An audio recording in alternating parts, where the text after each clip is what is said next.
오빠 솔직히 이제는 더 미룰 수 없는 거 알잖아. 원래 오빠 공무원 시험 합격하면 결혼하기로 했는데 벌써 그것도 2년이나 지났고 내 나이가 벌써 32이야. 우리 만난 지는 5년이 넘었고. 그렇긴 한데. 그런데 너도 알다시피 공무원 됐다고 해서 갑자기 돈이 생기는 건 아니잖아. 나는 아무것도 없는 내가 너랑 결혼해서 평생 고생시키고 싶지 않아. 적어도 우리 두 사람이 살 전셋집 얻을 돈은 만들고 나서 내가 너한테 멋지게 프로포즈를 할게. 나는 괜찮아, 오빠. 내가 직장 다니면서 모아놓은 돈도 조금 있고 없으면 없는 대로 살면서 모으면 그만이지. 우리 나이에 싹 다 갖춰진 상황에서 결혼해야 하는 건 아니잖아. 그게 또 너 생각처럼 간단한 게 아니야. 집안 어른들 보는 눈도 있고. 일단 내가 남자로서 자존심이 용납 못해. 지금까지 너가 내 뒷바라지 해준 건 정말 고맙지만 조금만 더 기다려줘. 준비가 다 되면 너가 하지 말자고 해도 내가 결혼할 거야. 알겠어, 오빠. 그럼 조금만 더 기다려볼게. 저랑 5년 만난 남자친구는 4살 차이입니다. 지금으로부터 5년 전에 공무원 시험 공부 중이던 남자친구를 아는 오빠의 소개로 만나게 되었고 그 뒤로 직장인이었던 제가 뒷바라지 아닌 뒷바라지를 하며 지금까지 만나오고 있었어요. 남자친구가 준비하는 공무원 시험은 9급이었지만 요즘 공무원 시험 경쟁률이 상상을 초월하다 보니 열심히 노력했지만 매년 시험에 떨어지는 남자친구를 보면서 제 마음도 같이 무너져 내리더라고요. 3년간 낙방을 거듭하다가 결국 2년 전에 합격했고 지금은 저희 지역 주민센터에서 열심히 일을 하고 있습니다. 고시생 생활을 하는 동안 제가 일을 하면서 남자친구와 데이트 비용을 전부 부담했어요. 매일 도서관에서 공부만 하는 고시생이 무슨 돈이 있었겠습니까? 저는 일찌감치 일을 시작했기 때문에 그래도 사정이 나은 편이었고 데이트 비용은 물론 추리닝 바람에 공부만 하는 남자친구 기죽지 말라고 가끔씩 주머니에 용돈도 10만 원씩 꽂아주곤 했었어요. 저는 고등학교 졸업하자마자 대학 진학을 포기하고 엄마가 하는 일을 같이 도와드렸습니다. 부모님은 제가 고등학교에 진학할 때 이혼하셨고 이혼이라고 하기보다는 아빠가 저와 엄마를 버리고 집을 나갔다고 하는 것이 정확한 표현일 것 같네요. 엄마는 그 뒤로 혼자서 식당 일을 하면서 저를 키우셨고 제가 19살 때 이모들의 도움을 받아 시장 초입에 족발집을 오픈하게 되었습니다. 직원을 쓰기에도 힘든 상황이라 엄마가 새벽부터 저녁 늦게까지 장사를 하셨어요. 그런 엄마를 보며 저도 고등학교를 졸업하자마자 일을 돕겠다고 나섰습니다. 엄마는 대학을 가라며 저를 말리셨지만 도저히 엄마 혼자 고생하게 놔두고 저 혼자 대학 다니며 편안하게 살지는 못하겠더라고요. 친구들은 다들 대학 들어가서 예쁘게 꾸미고 소개팅 다닐 때 저는 20살부터 시장 바닥에서 족발 장사를 하며 살았습니다. 손질해서 족발 삶고 썰어서 포장하는 모든 과정 중에 힘들지 않은 건 단 하나도 없었지만 먹고 살기 위해 열심히 장사했어요. 덕분에 올해로 장사 10년 차가 된 지금은 먹고 사는데 지장은 없는 정도는 됩니다. 오빠, 오늘 퇴근하면 집에 가는 길에 우리 가게 들렀다가 가. 엄마가 오랜만에 오빠 불러서 족발 좀 싸주래. 가져가서 어머님, 아버님이랑 같이 저녁으로 먹어. 됐어. 나한테 그런 거 안 줘도 되니까 그냥 손님한테 팔아. 먹고 싶으면 돈 주고 사 먹을게. 아니야. 아까 엄마가 오빠 주려고 따로 빼놓은 거야. 어머님, 아버님도 족발 좋아하시잖아. 저번에 인사드렸을 때 족발 자주 드신다고 하셨어. 자주 먹긴 뭘 자주 먹어. 우리 엄마 냄새나서 족발 싫어해. 나한테 안 줘도 되니까 그냥 장사나 열심히 해. 그리고 나 오늘 늦게 끝나고 퇴근하면 바로 회식이라서 너네 가게 못 들려. 괜히 나 기다리지 마. 그래, 바쁘면 어쩔 수 없지. 회식 가서 술 너무 많이 먹지 마. 벌써부터 잔소리하기는. 아무튼 나 바쁘니까 나중에 다시 연락할게. 알겠어. 오빠 열심히 해. 원래 남자친구가 시험에 합격하면 저는 바로 결혼을 할 생각이었어요. 사실 제가 이야기는 안 했었지만 생각보다 엄마와 제 장사가 잘 되고 있거든요. 안 그래도 동네에서 맛있다고 소문이 나서 일하는 이모를 둘이나 뒀는데도 지금은 하루가 정신없이 바쁘게 지나갑니다. 정말 다행히도 오랜 단골 손님들에게 입소문이 나더니 그분들이 주변 사람들에게 소문을 좋게 내주셔서 지금은 꾸준하게 인터넷으로도 택배 주문이 들어와요. 시장에 있는 식당 매출과 인터넷으로 팔리는 매출이 거의 비슷비슷할 정도라서 엄마랑 저는 하루 종일 정신없이 족발을 삶아서 썰고 있습니다. 그렇게 장사가 잘 되는 덕분에 저는 진작에 남자친구와 함께 살 집을 한 채 장만할 수 있었지만 결혼 이야기가 진전이 되질 않으니 말할 타이밍이 없어서 지금까지도 집 이야기는 꺼내지도 못했습니다. 하지만 제가 결혼 이야기만 꺼내려고 하면 남자친구는 대화를 피했고 최근 들어서는 노골적으로 이전과는 다르게 냉랭한 모습이 보였어요. 생각해봤는데 나 도저히 너에게 어울리는 사람이 아닌 것 같아. 너 정도면 나보다 더 좋은 남자 만날 수 있을 거야. 우린 여기까지만 하자. 그게 무슨 소리야? 내가 오빠 두고 왜 다른 남자를 만나? 내가 시험 합격하면 돈 많이 벌어서 널 행복하게 해주고 싶었는데 나는 그런 능력이 없나 봐. 공무원 월급으로 언제 돈 모아서 전셋집이라도 구하겠어? 나 그런 거 필요 없다니까. 오빠는 결혼 이야기하면 왜 항상 돈 이야기만 해? 알다시피 우리 집이 잘 사는 것도 아닌데 너랑 나랑 결혼하면 둘 다 불행해져. 나야 그렇다 치고 너는 결혼하고 나면 홀어머니를 어떻게 하게? 돈도 없는데 모시고 살기라도 할 거야? 무슨 말을 그렇게 해? 오빠가 왜 우리 엄마 걱정을 하고 그러는데? 말이 그렇다는 거지. 그러니까 너랑 나랑 결혼해봐야 답이 안 나오는 상황이야. 나는 나랑 비슷한 조건의 여자를 찾을 테니까 너도 너랑 비슷한 남자 찾아. 오빠 여자 생겼어? 그런 이야기가 지금 왜 나와? 여자 생겼구나? 너랑 같이 일하는 여자니? 그런 여자 만나니까 시장에서 장사하는 내가 여자로 안 보여. 내가 진짜 말을 말아야지. 사람이 끼리끼리 어울리는 사람이 있는 거야. 솔직히 너랑 결혼했다간 꼼짝없이 몇 년 뒤에는 너네 엄마 모시고 살아야 할 것 같은데 공무원 월급으로 내가 어떻게 감당하고 살겠냐?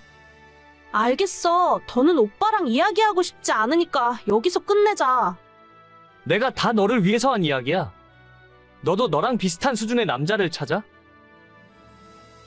나중에 알고 보니 이미 몇 달 전에 같은 공무원 여자를 만나고 있었습니다. 사실 이미 몇 달 전부터 남자친구의 태도가 많이 달라졌기 때문에 어렴풋이 무슨 심경의 변화가 있긴 있구나 생각하고 있었죠. 그래서 헤어지자는 소리를 들었을 때도 큰 충격과 슬픔보다는 배신감에 몸서리치며 분노했죠.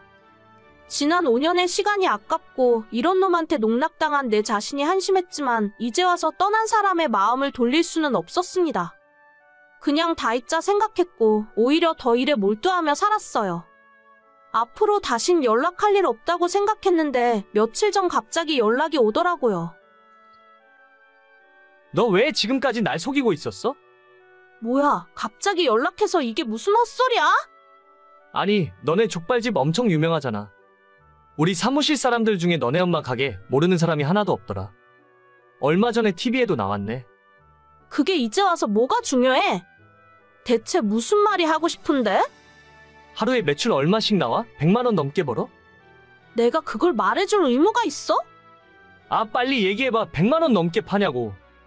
진짜 아무것도 모르네. 100만 원 팔아서 일하는 이모들 월급도 못 줘. 보통 500 정도 팔아. 됐냐? 뭐? 500? 족발 팔아서 한 달에 1억을 넘게 번다고? 하나하나 설명하기도 귀찮다. 쓸데없는 소리 계속 할 거라면 나 오빠 차단할게. 잠깐, 내가 생각해봤는데 우리 5년 만난 정이 있는데 어떻게 이대로 끝내? 일단 이번 주말에 잠깐 만날까? 내가 밥이라도 한번 사줄게. 진짜 정 떨어진다. 이런 남자가 뭐가 좋다고 5년 동안 쫓아다녔는지. 이제 차단할게. 앞으로 연락하지 마. 잠깐만, 내 말 좀 들어봐. 왜 돈 잘 번다고 미리 이야기 안 했어? 어디서 주워들었는지 제가 돈 많이 버는 줄 알고 연락을 하더라고요. 매출이 저 정도 나오는 건 맞아요. 근데 저 인간이 장사를 한 번도 안 해본 사람이라 1억 벌면 1억 남는 줄 아나 봐요. 재료비에 인건비도 빼고 월세 빼고 세금도 따로 빼놓고 나면 그렇게 엄청난 부자는 아니고 엄마랑 먹고 살 정도 수준은 됩니다. 사실 그것보다 지난 5년 동안 제 옆에서 그렇게 봤으면서 어떻게 전혀 모르고 있었는지 그게 더 한심해요. 사람이 끼리끼리 맞는 사람이 있다고 하더니 그 말이 정말인가 봐요. 난 아무것도 필요 없으니 결혼만 하자고 했을 때도 눈치를 못 채다가 이제 와서 뒤늦게 이러는 걸 보면 너무 한심합니다.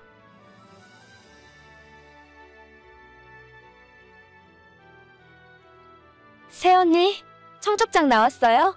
내 친구들도 오빠 결혼식 축하하러 오겠다고 해서 청첩장 많이 필요할 것 같은데 저한테 50장만 주세요. 아가씨 친구들이 그렇게나 많아요? 저희 청첩장 200장밖에 안 찍었는데 일단 제 거 먼저 드리고 나중에 더 뽑으면 돼요. 제가 중학교 때도 계속 반장했었고 고등학교 때 학생회장도 했었기 때문에 친구들이 정말 많거든요. 대학 친구들도 연락해보니까 이번에 거의 다 오겠다 하더라고요. 사실 50장도 정말 부족하긴 한데 멀리 사는 애들은 모바일 청첩장 보내면 되니까요. 그래요? 제가 친구가 많이 없어서 아가씨 친구들이라도 많이 오면 좋죠. 오늘 저녁에 일단 50장 먼저 드릴 테니까 모자라면 또 말씀하세요. 제 친구들이 우리 오빠랑 얼굴도 다 아는 사이기 때문에 얘기하니까 저를 봐서라도 많이 참석할 거예요. 한 100명 넘을지도 몰라요. 예식장 넓은 곳으로 잡으셨죠? 글쎄요. 그렇게까지 많이 오면 다 감당할 수 있을지는 모르겠네요. 그래도 예식장에서 100명 정도 더 오는 건 괜찮다고 했어요. 알겠어요. 그래도 제가 주변 언니들 결혼식 몇 번 가봤는데 사람 없으면 엄청 설렁하고 불쌍해 보이더라고요. 무조건 많이 오는 게 나은 거니까 저만 믿고 있으세요. 저는 지난 7월에 결혼해서 새 신부가 되었습니다. 성격이 좀 내성적이고 친구들을 많이 사귀는 편이 아니라서 결혼식 올리기 전부터 걱정이 되더라고요. 부모님 친척분들과 정말 결혼식에 와줄 것 같은 친구들 몇 명, 그리고 직장 동료 몇 분을 계산하니까 저를 보러 와주는 하객은 100명이 채 되질 않았습니다. 그나마 남편은 조금 친구들도 있었고 축구 동아리 활동도 하기 때문에 저보다는 사정이 나은 편이었지만 그래도 150명 정도가 한계였죠. 당일에 갑자기 못 오는 사람까지 생각해서 200명만 예약을 할까 250명을 예약을 할까 고민하다가 그래도 넉넉하게 하는 것이 낫겠다 싶어서 200명을 예약했어요. 하지만 갑자기 신호가 끼어들더니 자기 친구들만 해도 거의 100명 가까이 올 거라고 해서 놀랍기도 했지만 이게 맞나 싶더라고요. 보통 친구의 오빠 결혼식에 그렇게까지 다들 참석하는지도 모르겠고 저희 결혼하는 예식장 1인당 식대가 38,000원이었기 때문에 무작정 많이 오는 것이 반갑지만은 않았어요. 자기야, 그 얘기 들었어? 우리 결혼식에 아가씨 친구들이 100명이나 온다던데? 아까 나한테도 그러더라고. 그런데 걔들이 우리 결혼식에 뭐하러 오는 거지? 나랑 그렇게까지 친하지도 않은데 우리 집에 놀러 왔을 때 얼굴 한두 번 본 게 다야. 그러니까 내가 생각해도 우리 결혼식인데 아가씨 친구들이 하객으로 100명이나 오는 건 좀 모르는 사람이 보면 내가 친구 엄청 많은 줄 알겠다. 그러게, 그냥 다 오라고 할까? 결혼식에 사람 많이 오면 좋잖아. 걔 친구들이 다들 사회초년생이라 돈도 얼마 없을 텐데 그래도 본인 밥값 정도는 들고 오겠지. 밥값이야 뭐 축의금으로 해결되니까. 그럼 자기가 예식장에 전화해서 우리 결혼식 예약 인원 50명만 더 늘려달라고 이야기할래? 알겠어. 내가 이따가 전화할게. 걔네들이 축가 같은 것도 불러줄 수 있다고 하길래 그것까지는 필요 없다고 했어. 그래, 나는 잘 알지도 못하는 친구들인데 축가까지 부탁하긴 좀 그렇지. 아무튼 아가씨 덕분에 결혼식에 사람 많이 오겠다. 내가 고마워한다고 전해줘. 그때까지만 해도 사람 많이 오는 것이 뭐가 문제겠냐 싶었어요. 축하해주러 온다는 것 자체가 고마운 일이었고 저희 결혼식을 위해서 신우가 이렇게까지 신경 써주는 것이 너무 감동이었죠. 그로부터 몇 달 후 저희 결혼식 날에 사람으로 꽉 차 있는 예식장을 보니 정말 기분이 좋더라고요. 제가 친구가 별로 없어서 예식장이 썰렁할까봐 항상 걱정이었는데 신우 덕분에 성대하게 마무리할 수 있어서 너무 고마웠습니다. 나중에 다 마무리가 되고 한숨 돌리고 나면 신우에게 작은 보답이라도 해야겠다고 생각하고 있었죠. 하지만 고마웠던 마음이 결혼식 축의금 정리를 시작하게 되면서 당황스러운 마음으로 바뀌었어요. 결혼식 날에 너무 정신이 없어서 정확하게 세진 못했지만 신우 쪽으로 나간 식권이 최소 80장은 넘었습니다. 하지만 축의금 명부에 있는 친구들의 이름은 50명이 채 되지 않았고 그마저도 5만 원 냈으면 양반이고 보통은 3만 원에 1만 원 낸 사람도 많았습니다. 그 중에 가장 악질은 3만 원 내고 식권을 4장 가져간 사람도 있었어요. 한 장에 3만 8천 원 하는 식권이 80장이나 나갔는데 신호 손님들이 내고 간 축의금은 다 합쳐도 120만 원밖에 안 되는 상황이었죠. 아무리 적게 잡아도 최소 200만 원은 적자였고 혹시나 제가 잘못 계산했거나 뭔가 빠뜨린 건 아닌가 싶어서 몇 번이고 다시 확인했습니다. 순간 골탕 먹이는 건가 싶어서 화가 났다가 생각해보니 신호 나이가 27인데 그 친구들이 돈이 있어봐야 얼마나 있겠나 싶었어요. 그냥 내 결혼식에 와준 것만 해도 감사하게 생각하자 싶어서 그냥 넘어가려 했는데 신혼여행 다녀오고 며칠 지나서 신호가 제게 연락을 하더라고요. 언니, 신혼여행은 잘 다녀왔어요? 우리 집에 한번 인사하러 올 거죠? 네, 가야죠. 아버님, 어머님한테 인사드리고 아가씨 줄 선물도 사왔으니까요. 진짜요? 내 선물까지 사왔어요? 다른 게 아니라 언니 결혼식 날에 내 친구들한테 들어온 축의금은 올 때 챙겨서 저한테 가져다 주세요. 네? 뭐라고요? 아가씨 친구들 축의금 낸 걸 돌려달라고요? 네, 맞아요. 제 친구들이 저 때문에 와서 낸 돈이니까 제가 가지는 게 맞죠. 나중에 친구들 결혼하면 제가 가서 갚아야 하는 돈이에요. 그래도 그건 계산이 좀 이상한 것 같은데요. 아가씨 친구들 와서 먹은 밥값이 있는데 무작정 축의금을 달라 하시면 저희도 곤란해져요. 아니, 그거 밥값 얼마나 한다고. 원래 결혼식에 축하해주러 왔으면 당연히 밥은 줘야 하는 거 아니에요? 제 친구들이 뭐 언니 얼굴 보려고 그날 온 줄 아세요? 안 와도 되는 결혼식인데 저 때문에 그렇게 사람 많이 왔으면 고마운 줄 알아야지. 요즘 세상에 하객 알바도 돈 주고 쓴다는데 제 친구들 밥값 정도는 언니가 부담해야 하는 거예요. 제가 먼저 와달라고 한 적 없어요. 아가씨가 친구들 데려오겠다고 먼저 그랬잖아요. 축의금 그거 얼마 들어오지 않았는데 진짜 너무하시네. 지금 말 다 했어요? 그럼 내 친구들이 준 축의금에서 밥값 빼고 나머지만 주세요. 친구들이 먹은 밥값은 걔들이 내라고 하면 될 거 아니에요. 그렇게 해도 진짜 괜찮겠어요? 아가씨 후회하실지도 모르는데. 내가 후회하긴 무슨 후회를 해요? 대신 애들 먹은 밥값 빼고 나머지 돈은 똑바로 저한테 가져와요. 올 때 축의금 명부도 같이 가져오시고요. 네, 알겠어요. 분명히 친구분들 식대는 아가씨 돈에서 제하면 되는 거 맞죠? 내가 그렇다고 몇 번을 말해요. 계산이나 똑바로 해서 가져와요.